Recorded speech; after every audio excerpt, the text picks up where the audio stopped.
সরকারকে বলছি 48 ঘন্টার মধ্যে জাতীয় সংলাপ থেকে রাজনৈতিক ঐক্যমতের ভিত্তিতে আওয়ামী লীগকে নিষিদ্ধ করুন।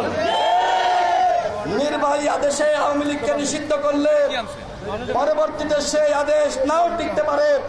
সুতরাং এখন একমাত্র উপায় সকল দলকে ডাকা। ভুটানের শ্রমিকদের যে ভূমিকা, আমি মনে করি সব থেকে বড় ভূমিকা শ্রমিকরা রেখেছে। আমরা দেখেছি লুঙ্গি পরা শ্রমিকরা, আমরা দেখেছি রিক্সা চালক, আমরা দেখেছি ভ্যান চালক, যে যার জায়গা থেকে ভূমিকা রেখেছে। যখন একজন ছাত্র শহীদ হয়েছে, তার লাশটা হাসপাতালে নেওয়ার মতন কেউ ছিল না। একজন রিক্সা চালক তার রিক্সায় করে মর্গে নিয়ে গিয়েছে সেই লাশ। একজন রিক্সা চালক যখন ছাত্ররা আন্দোলন করেছে, তখন পানি নিয়ে ছাত্রদেরকে দিয়েছে, বাবারা তোমরা এই পানি খাও। শ্রমিকরা যদি রাজপথে না নামতো, হাসিনার মসনদ কখনোই কেঁপে উঠত না। সুতরাং এই সরকারকে বলবো, আপনারা শ্রমিকদের যথাযথ মর্যাদা নিশ্চিত করুন।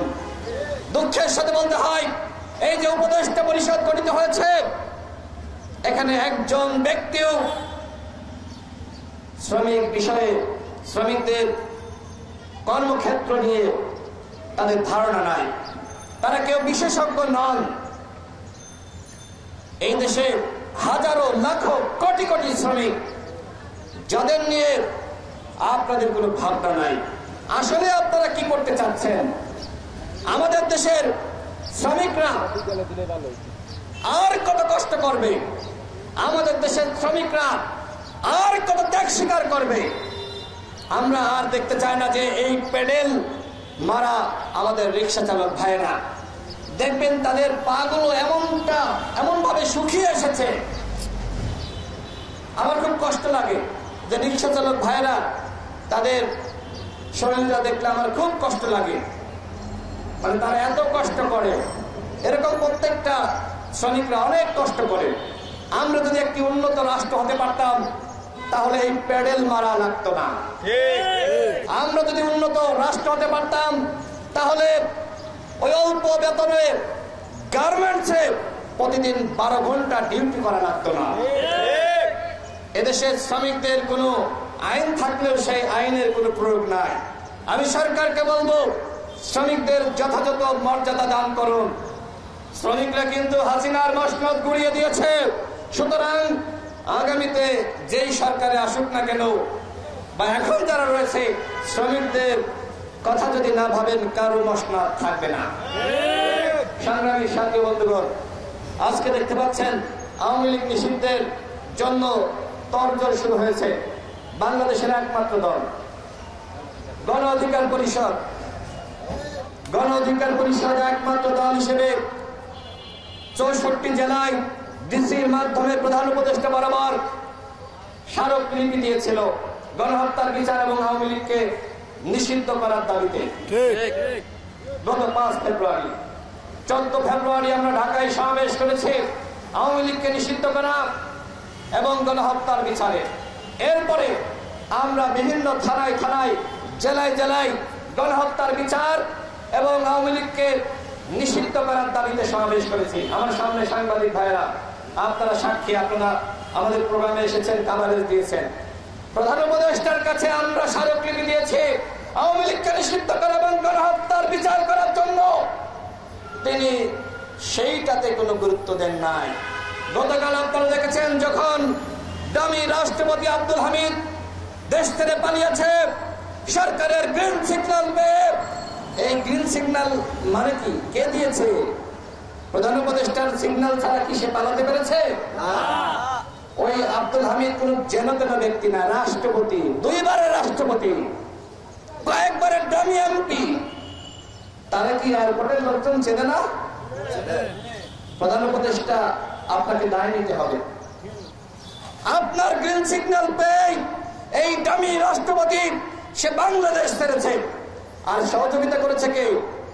আমাদের এই বোকা শোকা স্বরাষ্ট্র উপদেষ্টা। কথাবার্তা শুনলে মনে হয় যে লোকটা কেমনে স্বরাষ্ট্র উপদেষ্টা হইল, এত বোকা মানুষ। তিনি বলেন যে রেড অ্যালার্ট, রেড নোটিশ জারি করে আব্দুল হামিদকে ফিরিয়ে আনবে। বাবারে, এত সস্তা রাজনীতি বোঝেন? ওই উবাইদুল কাদের হাসিনা পালিয়েছে কি দেশে ফিরে আসবে আশায়? ওরা তো জানে দেশে ফিরলে ওদের ফাঁসি হবে। সুতরাং ওই আপনারা সর্ব হয়ে ধ্বংসন করেন আর রোজা হয়ে ঝাড়েন, এই ভাতকামি বন্ধ করেন। আমরা কি বলেছিলাম? বাংলাদেশের একমাত্র দল হিসেবে গণ অধিকার পরিষদ বলেছিল আওয়ামী লীগকে নিষিদ্ধ করতে হবে, গণহত্যার বিচার করতে হবে। কিন্তু তোমরা গণহত্যার বিচার নিয়ে তাল বাহানা করেছো। 9 মাস অতিবাহিত হয়েছে, একটি মাত্র ট্রাইব্যুনাল, এই ট্রাইব্যুনাল নিয়ে তোমরা পুতুপুতু খেলেছো গণহত্যার বিচার নিয়ে। একটি ট্রাইব্যুনাল গঠন করে গণহত্যার বিচারে তারা পুতুপুতু খেলেছে। আমরা বলেছিলাম 10টি ট্রাইব্যুনাল গঠন করলে বিচার করতে সর্বোচ্চ 1 বছর লাগবে। যদি একটির মাধ্যমে আপনি 10 বছরে করেন তাহলে 10টি করলে কয় বছর লাগবে? 1 বছর লাগবে। কথা তো ক্লিয়ার। সেই ক্লিয়ার কথা আপনাদের কানের মধ্যে ঢোকে নাই।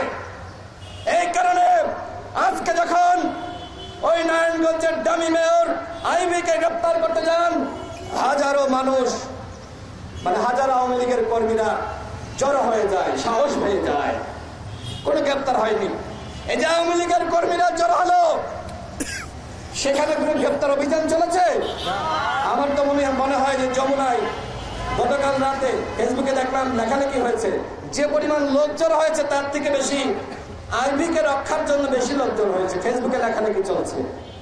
এই সাহস কিভাবে আওয়ামী লীগ পেল? গণহত্যার পরে এই সাহস দিয়েছে অন্তর্বর্তীকালীন সরকার। হ্যাঁ, যমুনার সামনে আমাদের সহযোদ্ধারা তারা আন্দোলন শুরু করেছে। এনসিপির নেতারা তারা তাদের ফেসবুকে পোস্ট করেছে যে এনসিপির নেতৃত্বে আন্দোলন শুরু হয়েছে। দেখেন, গণঅভ্যুত্থানের পরে ক্রেডিট নিয়ে কামড়াকামড়ি শুরু হয়েছিল। এই কারণে কিন্তু কেউ কারোর আন্দোলনে যায়নি, সবাই সবার আন্দোলনে যাওয়া বন্ধ করে দিয়েছিল। আমি বলবো আওয়ামী লীগ নিষিদ্ধের দাবিতে, গণহত্যার দাবিতে ঐক্যবদ্ধভাবে আন্দোলন হতে হবে।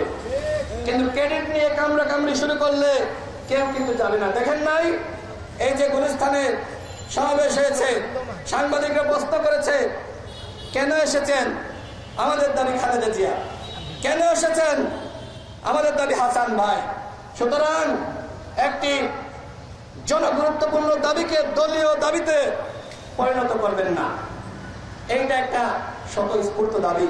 আওয়ামী লীগ গণহত্যা চালিয়েছে, গণহত্যার পরে বাংলার মাটিতে আওয়ামী লীগ কোনোভাবেই রাজনীতি করতে পারবে না। আওয়ামী লীগ গণহত্যা চালিয়েছে, কিসের নির্বাচন? ও কি কোনো দল? অত খনি, অত মাফিয়া, অত ফ্যাসিস্ট। সুতরাং আওয়ামী লীগ কিসের নির্বাচনে যাবে? প্রধান উপদেষ্টা আপনাকে ধিক্কার জানাই। আপনি বলেছেন আগামী নির্বাচনে আওয়ামী লীগ যাবে কি যাবে না, অংশ নিবে কি নিবে না, সেই সিদ্ধান্ত নাকি আওয়ামী লীগের। আওয়ামী লীগের সিদ্ধান্ত নেওয়ার সময় শেষ। হাসিনা কোনো পদত্যাগ করে নাই, ডাইনি হাসিনা পালিয়ে গেছে, ওদের নির্মম নিষ্ঠুর পতন হয়েছে।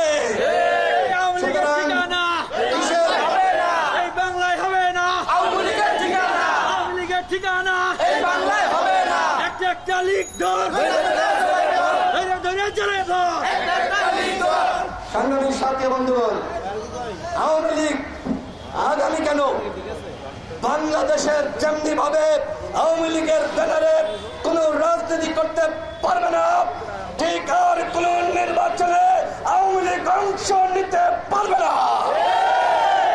এইটাই গণ অধিকার পরিষদের ঘোষণা। আন্দোলন দরকার একসাথে, এই জন্য আগে ন্যূনতম আলোচনার দরকার আছে। অন্যথায় গণ অধিকার পরিষদ যদি এককভাবে ডাক দেয়, বিএনপি, জামাত বা অন্যান্যরা নাও আসতে পারে।